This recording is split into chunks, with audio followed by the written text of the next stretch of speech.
Hi there, welcome to Transcone Trailer Sales. Today I'm going to be walking you through your 2026 Wildwood 40Rlb. We are just going to start off the back of the unit. If you notice in that top right hand corner, we do get that pre-mount for a lipid collapsible stair system. It's essentially a collapsible stair system that just hooks onto that mount. It'll allow you to safely and easily get up to your roof and check all your seals periodically, because that is mandatory when owning a camper. You're going to go over the owner's manual to see how periodically you have to do it. But if you'd like to get set up with that stair system just to make things a little bit easier, you could just contact the parts department and they'd be more than happy to put together a quote for you. Then located just at the back is your cable satellite inlet, so in case you were hooking up any of that, that's where you would do so.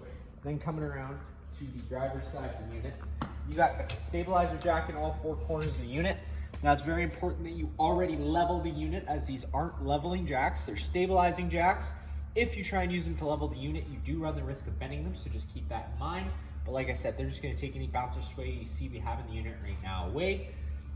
If you come a little bit further ahead, you're going to come to the first of your couple sewer exits. They all work the same way. You're just taking that ear, loosening it off. The cap's going to twist right out of place. Your sewer hose would be able to connect into that place. This is going to be your galley tank, so this is just for your kitchen sink. This is going to be one of the ones you're going to want to empty last. This is going to be one of your cleaner waters. If you notice above my head there, the step ladder is going to be pretty crucial around this unit. I'm about 6 feet tall and I don't even get close to reaching it, but up top there, you do get that, sorry, drawing a blank, case of the Tuesdays here.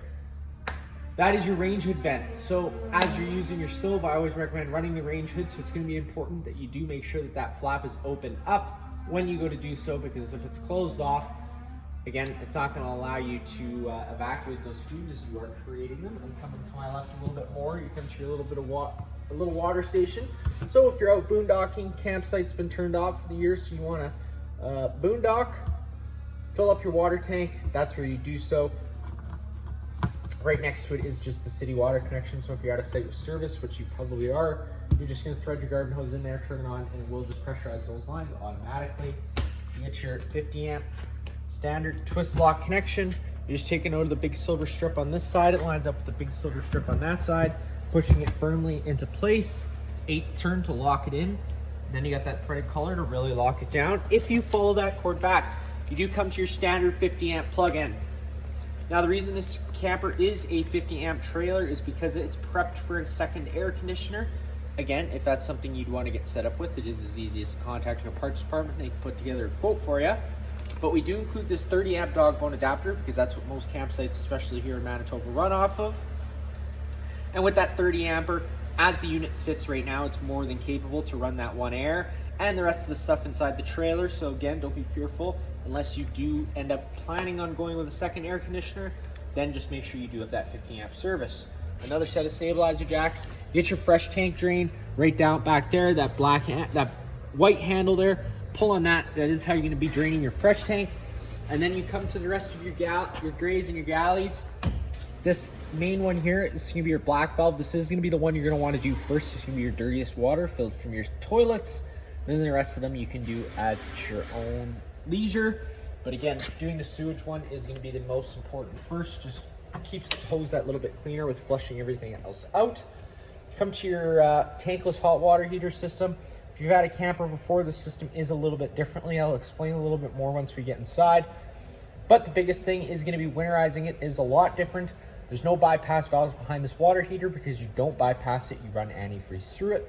Once you complete your winterization process completely, just crack this pressure relief valve and leaving it cracked open for the duration of winter. This little power switch here supplies power to the thermostat inside. You got a black tank flush. I do recommend using that black tank flush every couple uses. Just helps keep things that little bit cleaner, but it's very important that you do read the caution sticker. Just letting you know that you do have to have your sewer hose connected and your black tank valve open. And the reason being is if you're pushing pressure inside of that tank and that pressure's got nowhere to go, it could expand that tank to the point of cracking. Furnace exhaust, so whenever your furnace is on, that'll be blowing out hot water. Exterior shower, standard 751 key to open up that guy. You're gonna notice you got this outlet here and it's not hooked up to any valves. That's because you're prepped for a washer dryer. That's gonna be the exit for the washer. So again, if that's something that you're gonna be wanting to get set up with, it is as simple as contacting your parts department. But if you get set up with the washer, it's extremely important that you always make sure you remove that cap whenever you are using it so that you can drain that water as it does come out. Around the front of the trailer here, right up at the front, you got your battery located inside that box there. And then underneath this cover for your day-to-day use, you can just loosen off the two tabs right up top. Push the tabs out of the way. That'll allow you to open up your flap. Gives you access to both tanks. Right at the front of the regulator, you get that selector valve with it pointed this way. You're going to be drawing off this tank, so counterclockwise like any standard barbecue, just to open up the flow. If this tank were to go dry, of course, you just have to close it. This cover slides right out of place, and then you can start drawing off your right tank as your left one's getting filled up. We are now on the passenger side of the unit. We're going to have the main entryway door, which we'll be entering to today. Got a couple plugins outside, patio door entrance. Again, it's going to work the same way as the one we go through, and then the rest of it is just unit. So to get inside, which is the best part, you can just take your steps, pull them down towards you.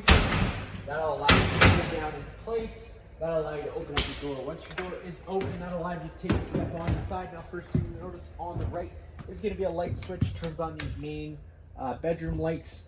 That's just so that you can see what you're doing. And that'll take us forward into the main living space.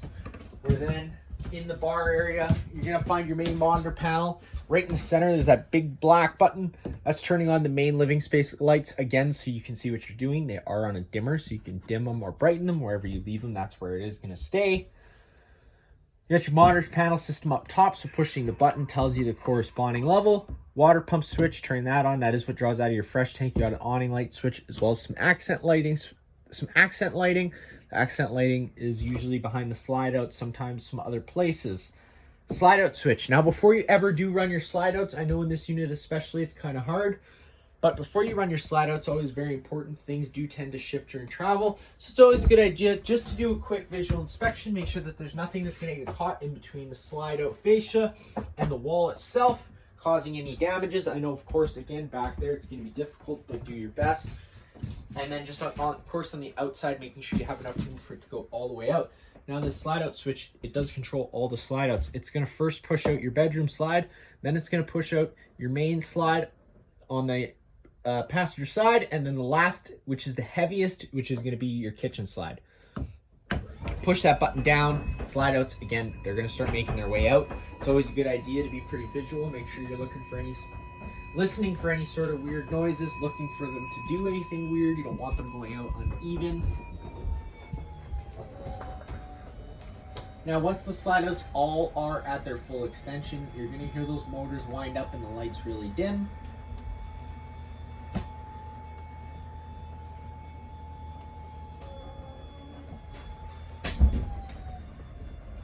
So now we got that last slide going out, so we're going to hear then the motors wind up and the lights dim out. You can let off the button at that point.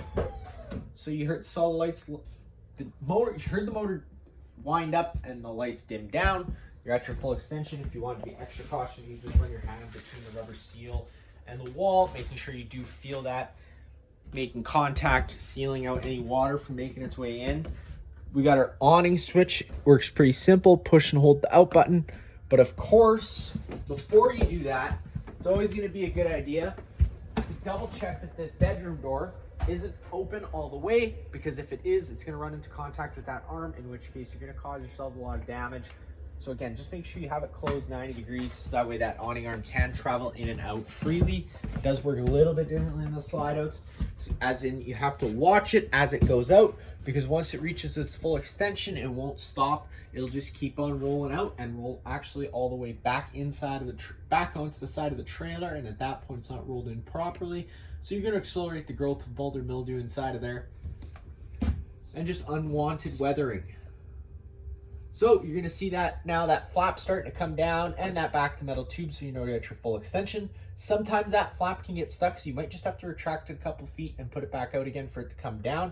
But once you see that back of metal tube, you know it's safe to stop. Now, if you do come outside, again, this is going to be probably a good thing. Maybe have a step ladder handy, because I'm pretty tall and I can't reach it right on the ground. But if you take any arm, front or rear, pull down at the center, changes the pitch of the awning head, allowing water to now run off. Now, if you like that angle better because it's going to allow for more shade underneath, you can do the same thing with the rear arm, of course. Just make sure that before you bring your awning in, you do make sure you push both arms back to straight to their natural resting positions. That way, when it's coming back inside to the side of the trailer, it doesn't do anything weird, no binding, no excessive wear. Now, if you had to roll in this awning while it was wet, again, it's not the end of the world. Just make sure you roll it back out at your next release convenience. Allow it adequate time to dry off, again, so you don't accelerate the growth of mold or mildew inside of there. And in addition to that, it acts exactly like a wind sail. So whenever you have it out, it's gonna be very important to keep an eye on the wind speeds. Once the wind speeds do start picking up, again, bring it in. Otherwise, you do run the risk of bending your arms or ripping your fabric. Gets pretty costly pretty quick. I know none of us like unexpected bills, so let's not make one of those a problem. Once those arms contact the side of the trailer, the motors will automatically cut out, which is nice for coming in. Now, for the rest of the video, we'll start off at the front of the trailer and work our way back. Seal off some of the shop space. In your main bedroom space, again, pretty standard. All the blinds in the unit are going to work the same way. This goes for in here and in the main living space. So just kind of sit here, leave them. One quick pull will allow them to retract back up. If you were wanting to put a TV somewhere, here's going to be the best place. You got a couple plug-ins as well as a couple coax outlets. Pushing that black button. Now that's turning the green light on, which supplies power to the antenna on the roof. Now that's also going to improve radio frequency and cell phone frequency, so I typically recommend leaving it on whenever you're camping, but try to remember to turn it off whenever you're not using the unit, so that way you're not drawing any battery power. Versatile bed control, one way is up, the other way is down. Dresser with tons of storage space. Now, whenever you're using any of the storage space in this unit, just of course being mindful of drains, water lines, and wiring. You're not going to be wanting to affect any of that in any way, shape, or form. Down below here, you get your converter. It's also your breaker panel. So whenever breaker trips, it'll sit in the middle, so you just have to turn it off and then back on again to reset it. All your corresponding fuses will be on the right.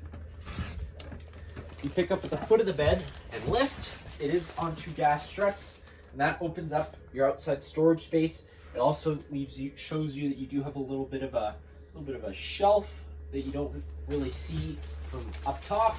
Down below there, in this area, this would be where your washer dryer prep is going to go.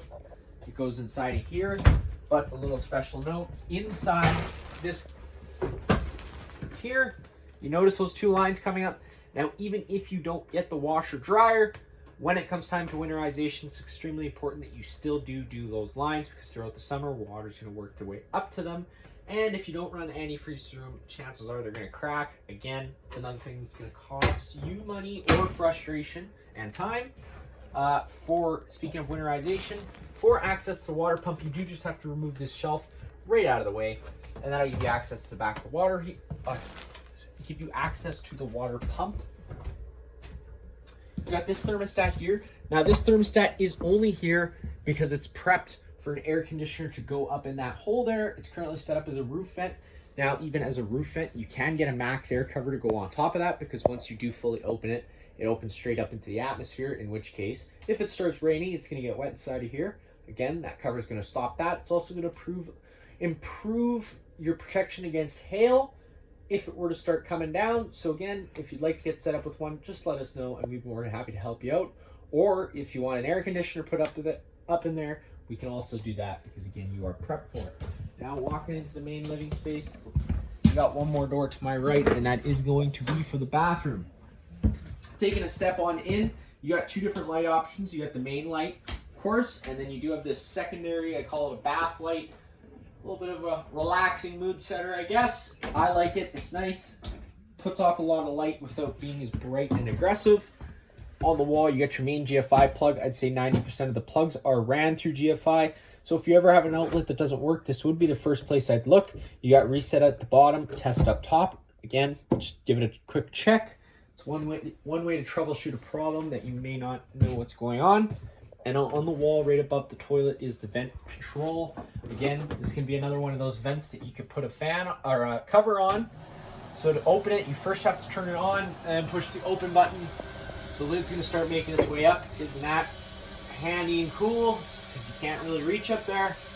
They even made it accessible for if you're going number 2. Make it nice and easy. Open that up quickly. I'm sure your significant other will thank you later. That's how you would use that. Other than that, again, just a pretty standard bathroom. Now, noticing right beside your patio door is that fire extinguisher. So if you ever have had a fire that you thought you could deal with yourself safely, that's where the fire extinguisher is. It just works exactly like home. Pull the pin, point, and shoot. In this small bar space, you get your own little sink. Sorry, not thinking again today. And beside it, you get that little mini fridge. But just keep it in mind, they say it's a mini fridge, but it is just a chiller. It's more for wines and liquors. It doesn't get all that cold, although it does still get cold. So you're not going to be keeping eggs or milk inside of there. It's realistically just for liquors or kids' drinks, whichever you decide to end up putting in there. We already kind of went over the monitor panel system. Right down below, you're going to notice this household style switch. It's probably the only household style switch you're going to find in here. Turning it on does turn on that ceiling fan at the back. And then right next to it, you do get that thermostat. So pushing the button once, it illuminates itself. Push it again, you go between your different modes. So at this point, you can go over to cool, hit enter, and now you get to choose into your different fan speeds. I always recommend using auto, as it means it's an on-demand system, so it'll kick in and out as needed. But if you run it on high or low, that's also a fine option. It's just going to run the air conditioner continuously on the It's going to run the fan continuously on the air conditioner until you actually manually turn it off. So that is why I recommend using the auto setting, because again, if the room is currently 63 and we have it set to 85, it's obviously not kicking in the air conditioner because it doesn't need it. If you turn it over to heat, that's going to kill your air conditioner, fire up your furnace. Your furnace is its own entity. It only has one fan speed. It moves all its air through the floor portals you have throughout the unit. The air conditioner is electric. You have to be hooked up to shore power for it to operate, and it moves all its air through the ceiling ducting you have throughout. Now, before you ever fire up your furnace, especially if the unit's been off for a while, I do recommend purging at the stove. I'll go over that once we do get there. And then another little cool feature Coleman did is they have a cool plus heat option. It's just going to be extremely important that you do have that auto feature on for it to function properly, so it can kick off the furnace and kick on the air conditioner as it needs to. If you don't have the auto setting on, it's not going to be able to do that properly. And then if you just cycle it one more time, it'll bring you to a dry option, which is going to try and take as much moisture out of the air as possible. And one more time, we'll cycle it back over to off. Whenever you do fire up your furnace, when you go to turn it off, it does run it for an additional 3 minutes to allow itself time to cool down. Wow, pantry. How many trailers come with this size of pantries? Not too many, but in addition to being a pantry, thermostat for your water heaters on the wall here. Now again, because this is a tankless system, it does function a little bit differently than your household style or your old camper style. I know with an old camper style or a household style, when you turn on the hot, if it's too hot, you turn on the cold just to blend it in, and it works perfectly. Because this is a tankless system and it functions off of flow, when you go to blend in that cold, it does throw the whole system off completely. It's gonna provide you inadequate water temperatures, cold spots, all that good stuff that you don't want in the middle of a shower. So how I recommend setting this is you push the power button on, you go up or down at any time to change your set temperature. And how you want to change your set temperature, I know you're gonna have to play with it a bit in the beginning, but it does make it easier at the end, is you just set this temperature exactly to where you find the water comfortable on full crank hot, not having to blend in any cold. Up or down to change it Celsius and Fahrenheit with the press of a button. Now hopefully you don't have any kids, and if you do, maybe turn them away, because there is an added safety feature on here to help from kids scalding their hands. It's locked to 50 degrees Celsius right off the bat. Again, 50 degrees Celsius water is already extremely hot. So if you want it to go up another 5 degrees hotter, in case that's not hot enough for you, just push and hold the up button for 5 seconds and it will unlock it and allow you to go up that another 5 degrees. Just keep in mind, 55 degrees Celsius water is extremely hot. There's a good chance you're going to scald your hands if you're not careful. So just be careful whenever you're doing that. Power button to turn it on and off. And that's it inside the pantry space. And now in the main living space, again, you're going to find tons of accent lighting throughout here. You will discover it as you use the unit, of course. Usually they're on their own center push buttons. Again, you're going to find a couple over here to turn on these two. There's going to be a really cool one you can turn on right by the to turn on the big one right above your island. So So I went over slide outs a little bit earlier. Another thing I will point out, especially with this unit here, is this little cupboard door. Before you ever go to bring your slide outs in, just double check that it is in fact magneted shut, because this is one of those ones where if it did pop open and you either opened it or closed it without noticing, you're going to cause some damage, and nobody likes to do that. Bringing me to my island space, it's pretty much just a counter with a sink in it. This sink is probably one of the coolest sinks I've ever seen inside of a camper. There's so many different options. Comes with your own soap squirter. There's a little screw-on bottle right down underneath, exactly like your house. Counterclockwise, loosen it up, fill it up with your dish soap, screw it back on clockwise, you're good to go. This little power button here, I don't know why there's a power symbol on it, but that's just to open and close your drain system. And then you got your temperature control. So when you turn it to the left, it first goes cold and then it goes hot, and you're going to be operating it out of this sprayer. If you were to turn it to the right, it turns on your garden sprayer. Now included with this sink is going to be a big box of additional accessories that you can install. It will be somewhere it's right here. It's right inside here. There's a bunch of different things, vegetable drainers and stuff like that you can have put inside of here, especially for when you want to go turn on that sprayer, and you're good to go. Now, another special note, whenever you have the water on, if you have kids, you might want to get a cover for this, because as soon as the water is on and functional, you don't even have to have the tap on specifically. And if you push down on this, it is going to spray water up. It's probably going to go right to the roof. I can tell you based off experience, so just make sure you do have your cup on there. It's a cup washer, that's what it's for. If you have kids, maybe just keep an eye on them. Into my kitchen space, beautiful kitchen space, stove, oven combo. I went over a few propane notes earlier. One note I did forget to go over is just your LP detector right here near the ground. If this guy ever does start going off, don't panic. Just turn off the main supply of propane at the front of the unit, open up some windows and vents, and get some fresh oxygen inside of here. And now I went over a purging note. So basically what I meant by that was when you turn the system off at the front, especially if you disconnect one of the bottles, it allows air into the system. Once air makes its way in, it does have to be purged out. Now the quickest, simplest way to do that is by using your stove, and that's just because you get to decide how long the gas runs for and how many lighting sequences you're trying to put it through. If you went to go to try to fire up your water heater or your furnace before you did purge the system, those will only try lighting themselves a couple times, and if they don't sense a flame because there's no gas getting to it yet, it'll throw a fault code. And if you don't know what the fault code means, that could be a little bit frustrating, especially in a time that you're in need of something like the furnace when it's cold. Your significant other can yell at us after when you've already figured it out, because you're so smart and purge the system first. So come over to your stove, turning it over to the high/light option, but of course, because it's a gas stove, you're going to make sure you turn on your range hood first. You're going to want to make sure you hold your face back a little bit, just precautionary. Again, if there were to be a buildup of gas and then a minor combustion, if your face is nearby, you're probably going to lose your eyebrows and eyelashes. And if you're anything like my significant other, you put lots of money into that, so you're probably going to be pretty pissed when it happens. I've done it myself. I am not that... I don't know where I was going with that, but... So again, just whenever you are turning that on, as soon as you have that gas on, just making sure you're hitting that sparker every few seconds. That way, once that gas does start coming out, it ignites right away. Of course, it fired up pretty quickly today. That's only because I had the system running earlier. Sometimes it can take a few minutes, so just be patient with it. And of course, safe whenever you're using it. But you see it does fire up eventually.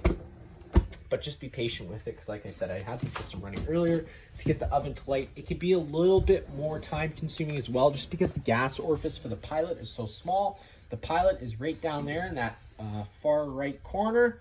So you're going to put your oven over to the pilot option, push and hold the knob in. At that point, come with your sparker. You're going to see, even with the oven, you're seeing what I mean by it does take a few tries sometimes, so just be patient with it.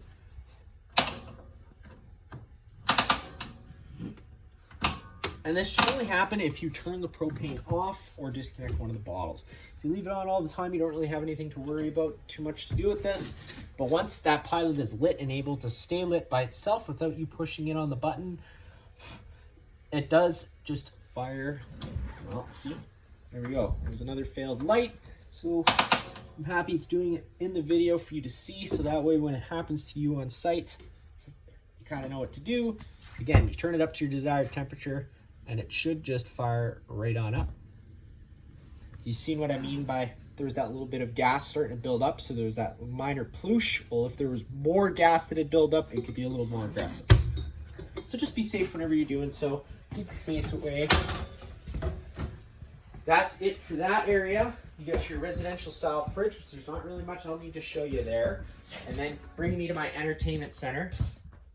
Again, you're gonna notice some travel strapping here. It's very important that you strap this TV down during travel. Failure to do so, this will be able to fly, swing around, possibly rip off the wall, causing lots of damage. There's gonna be some more on your kitchen area seating over here.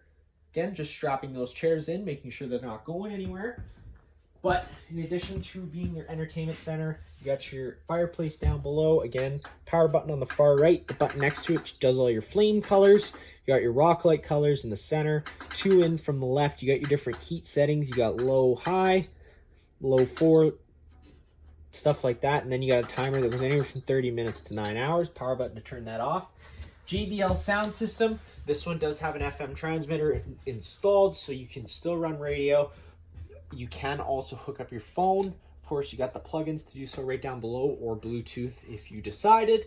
Then it says you have A, B, and C. C isn't actually hooked up to anything. The only speakers that are hooked up are A and B. A will be your inside speakers, B will be your outside speakers. And then let's say your first pantry wasn't big enough and you have more stuff to store. Don't worry, they got you covered. They made you an even bigger one inside here. Just keep it in mind that the back of the back of the fireplace is inside of here, so it might get a little warm inside of here.